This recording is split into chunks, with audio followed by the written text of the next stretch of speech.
నమస్కారం. ప్రొఫెసర్ మత్స్యరాజ హరగోపాల్.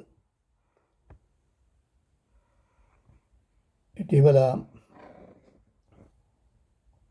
మన ఈనాడు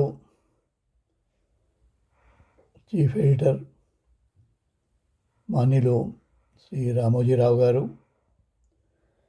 పరమపదించడం పట్ల నివాళులు అర్పిస్తూ వారితో నాకున్న కొద్దిపాటి అనుబంధాన్ని మీతో పంచుకుందాం అనుకున్నాను. ఈ సందర్భంలో నాకు ప్రవృత్తిపరంగా రచనా వ్యాసంగం అంటే చాలా ఇంట్రెస్ట్. 1971లో నేను భారతీయ విద్యాభవన్ నుంచి post graduate diploma in journalism చేయడం జరిగింది. వృత్తిరీత్యా అధ్యాపకులమైన కూడా ప్రవృత్తిరీత్యా నాకు ఈ యొక్క రచనా వ్యాసంగం అనేటువంటిది ఎంతో ఇష్టమైనటువంటి ప్రవృత్తి. 1968లో నేను ప్రారంభం చేసినటువంటి రచనా ప్రవృత్తి అక్కడ ఆంధ్రభూమి, ఆంధ్రప్రభ, ఆనాడు పత్రికలు ఉండేవి. 1975లో ఈనాడు దినపత్రిక, నేటి మన హైదరాబాద్ హ్యాబిట్స్లో ప్రారంభం చేసినటువంటి సందర్భం. అప్పుడు అక్కడ పనిచేసినటువంటి పొత్తూరు వెంకటేశ్వరరావు గారు తదితరులు కూడా, తర్వాత మన జెఎస్ వరదాచారి గారు, గోరా శాస్త్రి గారు అప్పుడు ఆంధ్రభూమి, ఆంధ్రప్రభలో పనిచేసిన తర్వాత పుత్తూరు వెంకటేశ్వరరావు గారు వారు ఈనాడులో కూడా వచ్చారు. ఆ సందర్భం నుంచి, అప్పటి నుంచి 1975 నుంచి కూడా నాకు ఈనాడు దినపత్రికతో సంబంధం ఉన్నది. దాంతోపాటు సంబంధించినటువంటి మిగతా తెలుగు వెలుగునండి, చతుర, విపుల ఇలాంటి పత్రికలతో కూడా 1975లో నుంచి 1980 ఫిబ్రవరి దాకా నేను ఈనాడు దినపత్రికలో ప్రతి ఆదివారం కూడా వ్యాసాలు వ్రాసేవాడిని. ఆ వ్యాసాలు ఇప్పటికి కూడా నా వద్ద ఉన్నాయి, మీరు కూడా చూడవచ్చు. 1975 నుంచి 80లో రెగ్యులర్గా ఈనాడు ఆదివారం సంచికలో వివిధ రంగాలపైన, ముఖ్యంగా నాకు ట్రావెలాగ్స్, యాత్రా కథనాలు ఉండే ఇంట్రెస్ట్ నాకు, దానిపైన రాసేవాడిని. ఆనాడి పొత్తూరు వెంకటేశ్వరరావు గారు, ప్రసాద్ గారు, హనుమంతరావు గారు, జెఎస్ వరదాచారి గారు ఇలాంటి గొప్ప గొప్పటువంటి జర్నలిస్టు వాళ్ళు ఈనాడులో పనిచేశారు.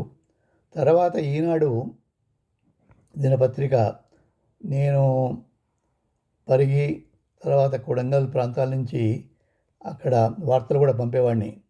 అంటే ఆ విలేకరులాగా అనుకోండి. నాకు ఉండేటువంటి దీంతో వాళ్ళు అప్పుడు అడిగితేను వార్తలు కూడా పంపేవాడిని.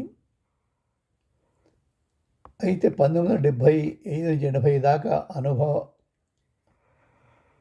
ఉంది. వాళ్ళతో సంబంధాలు చాలా క్లోజ్గా ఉండేవి వీళ్ళందరితో.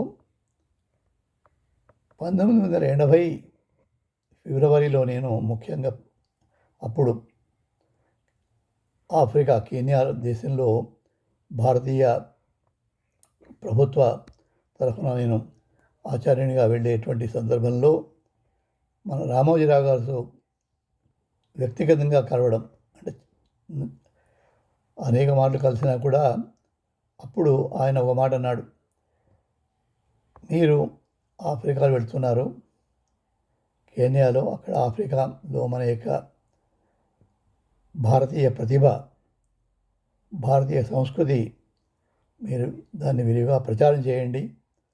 మళ్ళీ మీరు భారతదేశం వచ్చిన తర్వాత మన యొక్క పత్రికతో సంబంధాన్ని కొనసాగిస్తూ ఉండండి, అలాగే మీ రచనలు చాలా బాగున్నాయని చెప్పి కూడా అన్నారు ఆయన. నాకు ఇప్పటికి జ్ఞాపకం ఉంది. అది మన ఇప్పుడు సోమాజిగూడలో ఉండేటువంటి ఈనాడు ఆఫీసులో, నేను అనుకుంటా 2వ 3వ అంతస్తులో ఆయన ఉండేవాళ్ళు. అక్కడంతా ఎడిటోరియల్ బోర్డు ఉండేది. తర్వాత 1980 నుంచి మధ్య మధ్యలో వచ్చినా కూడా 2000 దాదాపు ఒక శతాబ్దం పైన 15 సంవత్సరాల దాకా అటు విదేశాల్లో బోధించిన తర్వాత నేను మళ్ళీ ఇంటర్మీడియట్ విద్యామండలిలో ప్రొఫెసర్గా పనిచేసిన సందర్భంలో మన యొక్క ప్రతిధ్వని కార్యక్రమాల్లో దాదాపు 10 సంవత్సరాల దాకా 2003-2004 నుంచి అనుకుంటాను 10-12 దాకా ఈ యొక్క విద్యారంగం పైన వివిధ సమయాల్లో ప్రతిధ్వని కార్యక్రమాల్లో చర్చాగోష్ఠిలో పాల్గొనేవాడిని.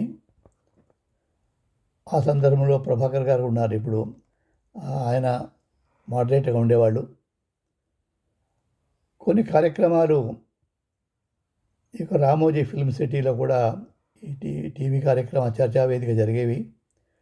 ఆ చర్చావేదికలో నాతో పాటు అప్పటి చుక్కా రామయ్య గారు, తర్వాత మిగతా విద్యావేత్తలు కూడా పాల్గొని ముఖ్యంగా విద్యావిషయంగా సంబంధించినటువంటి కార్యక్రమాల్లో పాల్గొనేవాళ్ళం.